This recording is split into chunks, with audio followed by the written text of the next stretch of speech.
የእብድ ሰይፍ እጅ አያምንም፣ የባሩድ እሳት መጫወቻ የለውም እንደሚባለው መላው ዓለም ትንፋሹን አፍኖ የሶስተኛው ዓለም ጦርነት መባቻ ይሆን እያለ በፍርሃት ውስጥ በወደቀበት በዚህ አስፈሪ ቅጽበት በዋሽንግተንና በካራካስ ሰማይ ስር ከአቶሚክ ቦምብ የከፋ አንድ እጅግ ስስ ሚስጥር ተቀብሮ ነበር። ይፋዊ የሚዲያ አውታሮች ሁሉ በአሜሪካና በቬንዙዌላ ወታደራዊ ፍጥጫ ላይ ብቻ አይናቸውን ጥለው በነበረበት በዚያ ሰዓት ከጀርባ በሰው ልጅ ዕጣ ፈንታ ላይ ሊጫወቱ የሚችሉ ጥቂት የማይታዩ እጆች እሳትና ጭድ የሆኑትን ሁለቱ ኃያላን በአንድ ጠረጴዛ ዙሪያ አስቀምጧቸዋል። እየተነጋገርን ያለነው ስለ ፖለቲካ መግለጫ አይደለም። እየተነጋገርን ያለነው ፕሬዝዳንት ኒኮላስ ማዱሮ አሜሪካን ተንበርክከው ለመለመኛ ወይስ ዋሽንግተን በቁም እስር ለመያዝ ስለተጠቀመችበት የ13 ኪሎ ግራም ከፍተኛ የበለጸገ ዩራኒየም ሚስጥራዊ ኦፕሬሽን ነው። ይህንን ታሪክ ስትሰሙ ቆዳችሁ ይወረራል። ምክንያቱም ዓለም አቀፉ የኒውክሌር ተቆጣጣሪ ተቋም የፖለቲካን አውዳሚነት ተሻግሮ በጥፋት ጥላ ስር ቆሞ የሰው ልጅ የኒውክሌር ፍሳሽና ከአሰቃቂ እልቂት እንዴት እንደታደገው የምናይበት ማዱሮ የአሜሪካን ያገዛዝ ለውጥ መዶሻ ያረጉበትና የኢራንና ሩሲያ ድብቅ ስትራቴጂ በላቲን አሜሪካ ምድር ላይ አመድ የሆነበት እውነተኛ የ21ኛው ክፍለ ዘመን ከፍተኛ የደህንነት ድራማ ነው። ጠላትና ጠላት በጨለማ ውስጥ የተለዋወጡት ያ ሚስጥራዊ የኒውክሌር ኮንቴይነር ምን ይዞ ነበር? በውቅያኖስ ላይ የተደረገው ያ ስውር ጉዞስ እንዴት ተሳካ? ከአቶሚክ ጥላ በስተጀርባ የተደበቀውን ይህንን አስገራሚ የጂኦፖለቲካዊ ሚስጥር አንድ በአንድ ፈተን ወደምናይበት ጥልቅ ትንታኔ ከመግባታችን በፊት ይህንን ቪዲዮ ላይክ በማድረግ ለቻናላችን አዲስ ከሆናችሁ ደግሞ ሰብስክራይብ በማድረግ የዓለምን ስውር ስልታዊ ጉዞዎች አብራችሁን መመርመር ትችላላችሁ። አሁን ወደ ታሪኩ እንሻገር። ታሪኩ የሚጀምረው በቬንዙዌላ ዋና ከተማ ካራካስ ጨለማን ተገና አድርጎ በተከናወነ ወታደራዊ ኦፕሬሽን ነው። የአገሪቱ መከላከያ ሰራዊት ከሳይንስ ምርምር ተቋሙ ተነስቶ 160 ኪሎ ሜትር ርቃ ወደምትገኘው ፑርቶ ካሌቦ የወደብ ከተማ ጉዞ ሲጀምር ዓላማው ለብዙዎች ሚስጥር ነበር። ይህ ጉዞ ተራ ወታደራዊ እንቅስቃሴ ሳይሆን 13 ኪሎ ግራም የሚመዝን በከፍተኛ ደረጃ የበለጸገ ዩራኒየም ወደ አሜሪካ ለማጓጓዝ የተደረገ ጥብቅ ጥበቃ የተደረገበት ተልኮ ነበር። የዚህ ኦፕሬሽን መሳካት የሶስት ሀገራትን ማለትም አሜሪካ፣ ቬንዙዌላና ዩናይትድ ኪንግደም እና የዓለም አቀፉን የአቶሚክ ኢነርጂ ተቋም ጥንቁቅ ትብብር የጠየቀ ነበር። ዩራኒየም ወደ 20 በመቶና ከዚያ በላይ ሲበለጽግ ለኒውክሌር መሳሪያዎች ግንባታ ምቹ የመሆን እድሉ ከፍተኛ ነው። ቬንዙዌላ የነበራት ይኸው ከ20 በመቶ በላይ የበለጸገው ዩራኒየም 235 ሲሆን ወደ 90 በመቶ ከፍ ካለ ግን አነስተኛ የኒውክሌር መሳሪያን ለመስራት የሚያስችል አደገኛ ጥሬ ዕቃ ነው። ሪፖርቱ እንደሚያሳየው በአካባቢው የነበረው አጠቃላይ የዩራኒየም ክምችት 400 ኪሎ ግራም ገደማ ይገመታል። ይህ ክምችት ባልተገባ አካል ወይም በሽብር ቡድኖች እጅ ቢወድቅ ኖሮ ሊያስከትል የሚችለው ዓለም አቀፋዊ የደህንነት ቀውስ ከፍተኛ በመሆኑ ቁሳቁሱን ከአደጋ ቀጠና ማውጣት የግድ ሆኖ ተገኝቷል። ቬንዙዌላ ይህንን የመሰለ የኒውክሌር ግብዓት እንዴት ልታገኝ ቻለች ለሚለው ጥያቄ ምላሽ የሚገኘው እንደ አውሮፓውያን አቆጣጠር በ1953 የጥንቱን የአሜሪካ ፕሬዝዳንት ድዋይት አይዘንሃወር በተመድ ካደረጉት ታዋቂ ንግግር ላይ ነው። በቀዝቃዛው ጦርነት ወቅት አሜሪካና ሶቪየት ህብረት የኒውክሌር ጦር መሳሪያዎችን በሚያከማቹበት ወቅት ፕሬዝዳንቱ የኒውክሌር ቴክኖሎጂን ለጦርነት ሳይሆን ለሰላማዊ ዓላማ፣ ለሕክምና፣ ለምርምርና ለግብርና እንዲውል ሐሳብ አቀረቡ። ይህ ሐሳብ በዓለም አቀፉ የአቶሚክ ኤጀንሲ ተቋም መሰረት ከመሆኑም በላይ አሜሪካ አቶምስ ፎር ፒስ የተባለውን ተቋም እንድትመሰረት አድርጓታል። በዚህ ፕሮግራም አማካኝነት አሜሪካ ለቬንዙዌላ RV1 የተሰኘ የ3 ሜጋዋት አቅም ያለውን የኒውክሌር ሪአክተር ከነዳጇ ሰጠች። በ1960ዎቹ የተቋቋመው የቬንዙዌላ የሳይንስ ምርምር ማዕከል እስከ 1991 ድረስ ጥናቶችን ሲያካሄድ ቆይቶ በ1997 ሙሉ በሙሉ ተዘጋ። ይሁን እንጂ ጥቅም ላይ የዋለው ዩራኒየም ነዳጅ ቅሪት እዚያው ጥብቅ ቁጥጥር እየተደረገበት ተቀመጠ። የዘመናት መለዋወጥ የቬንዙዌላን ፖለቲካዊ አቅጣጫ ቀየረው። አገሪቱ ከኢራን፣ ሩሲያ፣ ኩባና ሰሜን ኮሪያ ጋር የፈጠረችው ጠንካራ ጥምረት ለአሜሪካ ትልቅ የስጋት ምንጭ ሆነ። በተለይም በቅርቡ የተከሰተውን የኢራን ውጥረትና የአሜሪካ ጦር የቬንዙዌላውን ፕሬዝዳንት ኒኮላስ ማዱሮን ለመያዝ በወሰደው ወታደራዊ እርምጃ ወቅት የኒውክሌር ሪአክተሩ ሊመታ ተቃርቦ የነበረ መሆኑ ስጋቱን ወደ ከፍተኛ ደረጃ ደረሰው። ይህ አጋጣሚ ዩራኒየም ክምችቱን የማስወጣት ሂደቱ እንዲፋጠን ዋነኛ ምክንያት ሆነ። ዩራኒየሙን ከሀገር የማስወጣት ኦፕሬሽን እጅግ ውስብስብና ወራትን የፈጀ ዝግጅት የተደረገበት ነበር። ዩናይትድ ኪንግደም የኒውክሌር ባለሙያዎች ቁሳቁሱን በጥንቃቄ በማሸግ ፓሲፊክ ኤግሪት በተሰኘ ልዩ መርከብ ጭነውታል። ደህንነቱ አስተማማኝ እንዲሆን መርከቧ የሳተላይት መገኛ መረጃዋን አጥፍታ በሚስጥር እንድትጓዝ ተደርጓል። መርከቧ መጋቢት ወይም ሚያዝያ አካባቢ ደቡብ ካሮላይና ወደሚገኘው አይሮኪን የኒውክሌር ተቋም ስትደርስ ነው ኦፕሬሽኑ በስኬት መጠናቀቁ የታወቀው። ከተያዘለት ጊዜ 2 ዓመት ቀድሞ የተጠናቀቀው ይህ ተልዕኮ የኒውክሌር ስርጭትን ለመግታት የተደረገ ትልቅ ድል ተደርጎ ተወስዷል። ለሳምንታት በጥብቅ ሚስጥር ተይዞ የሳተላይት መገኛዎችን በማጥፋት በምሽት ወታደራዊ አጃቢዎች የተከናወነው የ13 ኪሎ ግራም ከፍተኛ የበለጸገ ዩራኒየም የማስወጣት ኦፕሬሽን በስኬት ከተጠናቀቀ በኋላ ጉዳዩ የዓለም አቀፍ መገናኛ ብዙሃን አጀንዳ መሆኑ አልቀረም። ኦፕሬሽኑ በአሜሪካና በብሪታንያ በኩል የኒውክሌር ስርጭትን የመግታት ትልቅ ድል ተደርጎ ሲወሰድ፣ የቬንዙዌላ መንግስት ደግሞ የራሱን ይፋዊ መግለጫ በመስጠት ለህዝቡና ለዓለም አቀፉ ማህበረሰብ የጉዳዩን እውነተኛ ገጽታ አብራርተዋል። እንደ አውሮፓውያን አቆጣጠር ግንቦት 7 የቬንዙዌላው የውጭ ጉዳይ ሚኒስትር ያቫን ጊል በሰጡት ይፋዊ መግለጫ ኦፕሬሽኑ በሀገሪቱ ፍላጎትና ቀዳሚ አቀባባይነት የተከናወነ መሆኑን አረጋግጠዋል።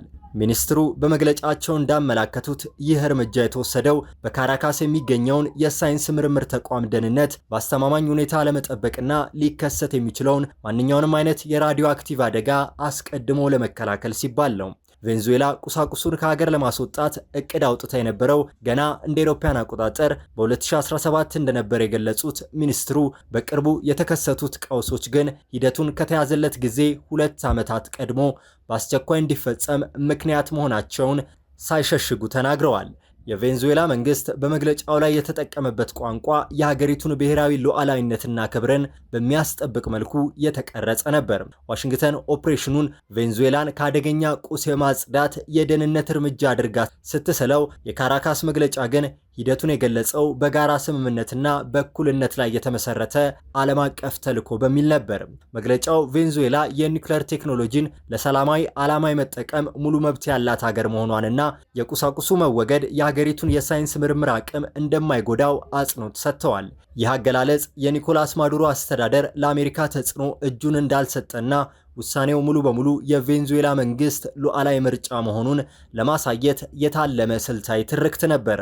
የመግለጫው እጅግ ስሱና ትኩረት የሚስበው ክፍል ዩራኒየሙ በአስቸኳይ ከሀገር እንዲወጣ ያደረገው እውነተኛ ምክንያት የተጠቆመበት መስመር ነው። የቬንዙዌላ ባለስልጣናት እንደገለጹት እንደ አውሮፓውያን አቆጣጠር በ2026 መጀመሪያ ላይ አሜሪካ ፕሬዝዳንት ኒኮላስ ማዱሮን ለመያዝ በካራካስ ላይ የከፈተችው ወታደራዊ እርምጃ ለኒውክሌር ማዕከሉ ትልቅ ስጋት ፈጥሮ ነበር። በወታደራዊ ግጭቱ ወቅት ቦምቦችና ሚሳኤሎች የሳይንስ ምርምር ተቋሙ በሚገኝበት አልቶስ ዴ ፒፔ ተራራማ ቀጠና አቅራቢያ ማረፋቸውን የውጭ ጉዳይ ሚኒስትሩ ጠቁመዋል። ይህ የጦርነት ቀጠና መሆን የዩራኒየም ማከማቻው ላይ ጉዳት ሊያደርስና ታላቅ የራዲዮ አክቲቭ ፍሳሽ ሊያስከትል ይችል ስለነበር አደጋውን ለመቀነስ የዩራኒየም ክምችቱ በአስቸኳይ ከሀገር እንዲወጣ ማድረግ ብቸኛው አማራጭ ሆኖ መገኘቱን መንግስት በይፋ አምነዋል። የማዱሮ መንግስት ከአሜሪካ ጋር የከረረ ጠላትነት ቢኖረውም በተባበሩት መንግስታት ድርጅት የኒውክሌር ተቆጣጣሪ ተቋም ጋር ግን ፍጹም ሰላማዊና ሙያዊ ግንኙነት እንደነበረው በመግለጫው ይፋ አድርጓል።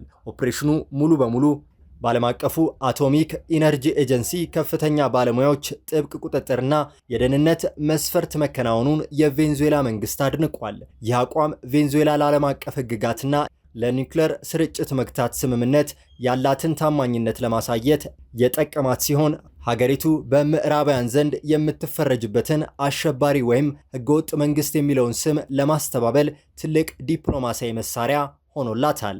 ለመሆኑ ይህ ጉዳይ በአሜሪካና በቬንዙዌላ ግንኙነት ላይ ምን አይነት ተጽዕኖ እንዳሳደረ አብረን እንመልከት። በአሜሪካና በቬንዙዌላ መካከል ያለው ግንኙነት ላለፉት 2 አስርት ዓመታት በከረረ የርዕዮተ ዓለም ጦርነት፣ በኢኮኖሚ ማዕቀቦችና በወታደራዊ ዛቻዎች የተሞላ ነበር። እንደ አውሮፓውያን አቆጣጠር በ2026 መጀመሪያ ላይ አሜሪካ ፕሬዝዳንት ኒኮላስ ማዱሮ ለመያዝ የከፈተችው ወታደራዊ እርምጃ የሁለቱን ሀገራት ግንኙነት ወደማይመለስበት የፍጥጫ ጫፍ አድርሶት ነበር።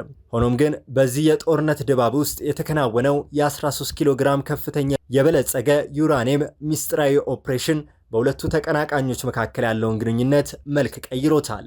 ይህ ክስተት ተራ የደህንነት ተግባር ሳይሆን በአሜሪካና በቬንዙዌላ ግንኙነት ላይ ጥልቅ የሆነ ስልታዊ ፖለቲካዊና ዲፕሎማሲያዊ ተጽዕኖ ያሳደረ ሁነት ነው። በአንድ በኩል የጦርነት አውዳሚነትን የቀነሰ ሲሆን፣ በሌላ በኩል ደግሞ ለወደፊት ግንኙነታቸው አዲስ የድርድር መስመር ከፍቷል።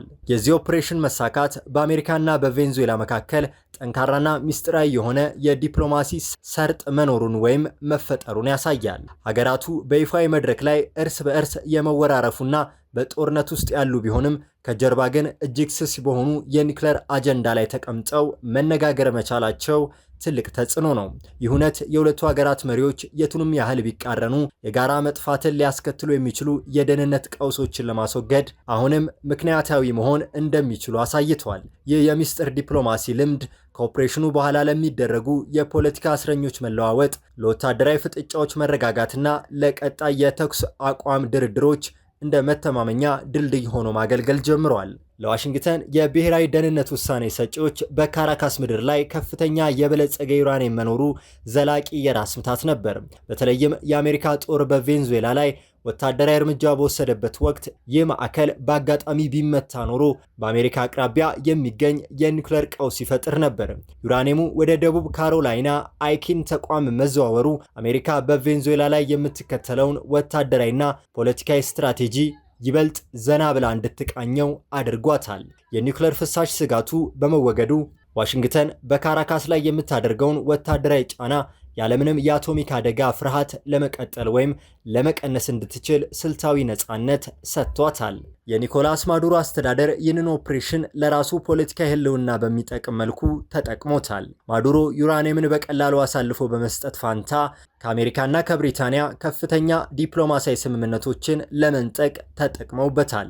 የቬንዙዌላ መንግስት ቁሳቁሶችን ለማስረከብ በመስማማቱ አሜሪካ በማዱሮ አስተዳደር ላይ የነበራትን የአገዛዝ ለውጥ የማስገደድ ጥራዝ ነጠል አካሄድ እንድታለዝብና ማዱሮን እንደ እውነተኛ የድርድር አካል እንድትቀበላቸው አስገድዷታል። ይህ ለካራካስ ትልቅ ዲፕሎማሲያዊ ድል ሲሆን ማዱሮ በዓለም አቀፍ ደረጃ ኃላፊነት የሚሰማቸው መሪ መሆናቸውን ለማሳየት አስችሏቸዋል። አሜሪካ የዩራኒየም ክምችቱን ከሀገር ለማስወጣት የቸኮለችበት አንዱ ምክንያት ማዱሮ ይህንን ቁስ ለኢራን ወይም ለሩሲያ አሳልፈው ሊሰጡ ይችላሉ ከሚል ስጋት ነበር። ዩራኒየሙ ከሀገር መውጣቱ የካራካስና የቴሄራንን ስልታዊ ትብብር አከርካሪ ሰብሮታል። ኢራን በላቲን አሜሪካ በኩል ልታገኝ የምትችለውን የኒውክሌር ጥሬ ዕቃ አቅርቦት ያደናቀፈ ሲሆን፣ ቬንዙዌላም በምዕራባውያን ላይ ልትጠቀምበት የምትችለውን ትልቁን የማስፈራሪያ ካርድ አጥታለች። ይህ ሁኔታ ቬንዙዌላ ከጸረ ምዕራባውያን ጎራ ጋር ያላትን ጥምረት ሙሉ በሙሉ ባያፈርሰውም በጥምረቱ ውስጥ ያላትን ስልታዊ ክብደት ግን በከፍተኛ ሁኔታ ቀንሶታል። ይህ የዩራኒየም ስምምነት ከጀርባው የኢኮኖሚ ጥቅማ ጥቅሞችን ያቀፈ እንደነበረ ይገመታል። ኦፕሬሽኑ ከተጠናቀቀ በኋላ በአሜሪካና በቬንዙዌላ መካከል ባለው የነዳጅና የጋዝ ንግድ ላይ የተጣሉ አንዳንድ ከባድ ማዕቀቦች እንዲላሉ በር ከፍቷል። አሜሪካ የካራካስን በጎ ምግባር ለመሸለምና የወደፊት የደህንነት ትብብሮ ለማበረታታት ስትል የአሜሪካን የነዳጅ ኩባንያዎች በቬንዙዌላ ያላቸውን ስራ እንዲያስፋፉ ዲፕሎማሲያዊ ፍቃድ እንድትሰጥ ተጽዕኖ አሳድሯል። ይህም ለቬንዙዌላ የፈሰሰ የኢኮኖሚ መተንፈሻ ሲሆን የሁለቱ ሀገራት ግንኙነት ከርዕዮተ ዓለም ፍጥጫ ወደ ጥቅም ተኮር ግንኙነት ቀይሮታል። በመጨረሻም የቬንዙዌላው የዩራኒየም ቀውስ መፍትሄ ማግኘት በአሜሪካና በቬንዙዌላ ግንኙነት ታሪክ ውስጥ አዲስ ምዕራፍ ከፍቷል። ይህ እውነት የሁለቱ ሀገራት ጠላትነት ፍጹምና የማይቀየር አለመሆኑን ይልቁንም ብሔራዊ ደህንነትና ሕልውና አደጋ ላይ በሚወድቅበት ወቅት ሁለቱም ወገኖች ጠረጴዛ ዙሪያ መቀመጥ እንደሚመርጡ አስመስክረዋል። የዩራኒየሙ መወገድ አሜሪካን ከኒውክሌር ስጋት፣ ቬንዙዌላን ደግሞ ከአውዳሚ አደጋ የታደገ ሲሆን የሁለቱ ሀገራት ግንኙነት ከጭፍን ጥላቻ ወደ ተለካና ጥቅም ላይ ወደ ተመሰረተ ስልታዊ ዲፕሎማሲ አሸጋግሮታል። የተወደዳችሁ ቤተሰቦቻችን የዛሬው መሰናዷችን ይህንን ይመስል ነበር። ሐሳብ አስተያየታችሁን ኮሜንት ላይ አስፍሩልን። ቪዲዮን ከወደዳችሁት ላይክ፣ ሼር እና ሰብስክራይብ ማድረጋችሁ እንዳይረሳ።